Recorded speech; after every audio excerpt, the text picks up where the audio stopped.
हरे कृष्णा, राधे राधे सभी भक्तों को। तो फागुन मास कृष्ण पक्ष की विजया एकादशी की कथा हम आपको सुनाएंगे। तो एकादशी 2 दिन पड़ रही है दोस्तों। एक 6 तारीख को पड़ रही है यानी आज, और एक 7 को। तो वैष्णव 7 को पड़ रही है और गृहस्थ 6 को पड़ रही है।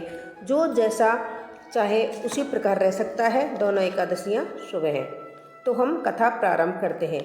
युधिष्ठिर बोले, हे जनार्दन, फागुन मास के कृष्ण पक्ष की एकादशी का नाम क्या है तथा उसकी विधि क्या है, सो विस्तार पूर्वक कहिए।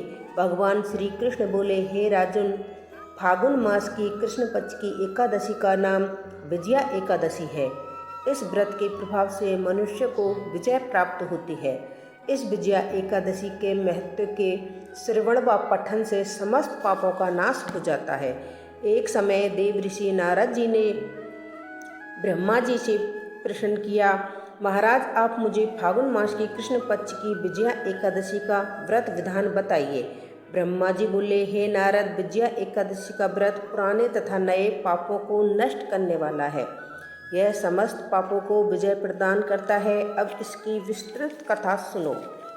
कथा त्रेता युग में जब मर्यादा पुरुषोत्तम श्री रामचंद्र जी के वनवास के समय श्री लक्ष्मण जी तथा सीता जी सहित पंचवटी में निवास किया, तब वहाँ पर रावण सीता जी का हरण करके ले गया।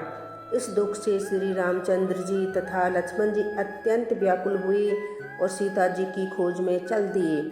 घूमते घूमते जब वे मरणसन्न जटायु के पास पहुँचे तो जटायु उन्हें सीता जी का वृत्तांत सुनाकर मृत्यु को प्राप्त हो गया। कुछ आगे जाकर उनकी सुग्रीव से मित्रता हुई और उन्होंने बलि का वध किया। हनुमान जी ने लंका में जाकर सीता जी का पता लगाया और वहां से लौटकर श्री रामचंद्र जी से सब समाचार कहे। श्री रामचंद्र जी ने सुग्रीव की संपत्ति से वानर सेना सहित लंका को प्रस्थान किया। जब श्री रामचंद्र जी समुद्र के किनारे पहुँचे तब उन्होंने मगरमच्छ से युक्त उस अंगाध समुद्र को देखकर लक्ष्मण जी से कहा, इस समुद्र को तो हम किस प्रकार पार करेंगे। तब लक्ष्मण जी बोले, हे पुरुषोत्तम, आप यदि पुरुष हैं तो सब कुछ जानते हैं। यहाँ से आधा योजन दूर पर कुमारी द्वीप वक्लादल्लभ्य नाम के तेजस्वी मुनि रहते हैं।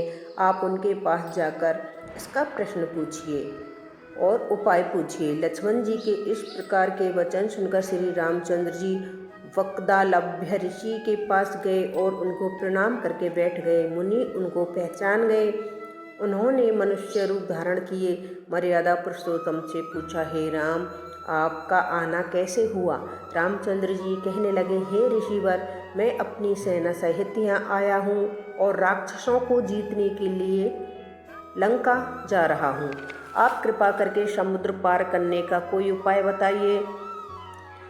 वक्लादल्लभ्य ऋषि बोले, हे राम, फागुन मास की कृष्ण पक्ष की एकादशी को व्रत करने से निश्चित ही आपकी विजय होगी। साथ ही आप समुद्र भी अवश्य पार कर लेंगे। इसके लिए आपको दशमी के दिन स्वर्ण, चांदी, तांबे या मिट्टी का एक घड़ा बनाएं। उस घड़े को जल से भरकर तथा 5 पल्लव रख वेदिका पर स्थापित करें। उस घड़े के नीचे सतनजा 7 अनाज मिले हुए आदि ऊपर जौ रखें। उस पर श्री सत्यनारायण भगवान की स्वर्ण मूर्ति स्थापित करें। एकादशी के दिन स्नान करके स्नान आदि से निवृत्त होकर धूप, दीप, नैवेद्य, नारियल तथा आदि से भगवान का पूजन करें। तत्पश्चात घड़े के सामने बैठकर दिन व्यतीत करें और रात्रि को भी उसी प्रकार बैठकर जागरण करें। द्वादशी के दिन नित्य नियम से निवृत्त होकर उस घड़े को ब्राह्मण को दे दें। हे राम, यदि तुम इस व्रत को सेनापतियों सहित करोगे तो तुम्हारी विजय अवश्य होगी। श्री रामचंद्र जी ने विधि पूर्वक इस व्रत को किया और इसके प्रभाव से दैत्यों पर विजय प्राप्त की। अतः हे राजन, जो मनुष्य इस विधि पूर्वक इस व्रत को करेगा उसकी दोनों लोकों में अवश्य विजय होगी। श्री ब्रह्मा जी ने नारद जी से कहा, हे पुत्र, जो कोई इस व्रत का महत्व को पढ़ता है या सुनाता है उसे वाजपेयी यज्ञ का फल मिलता है।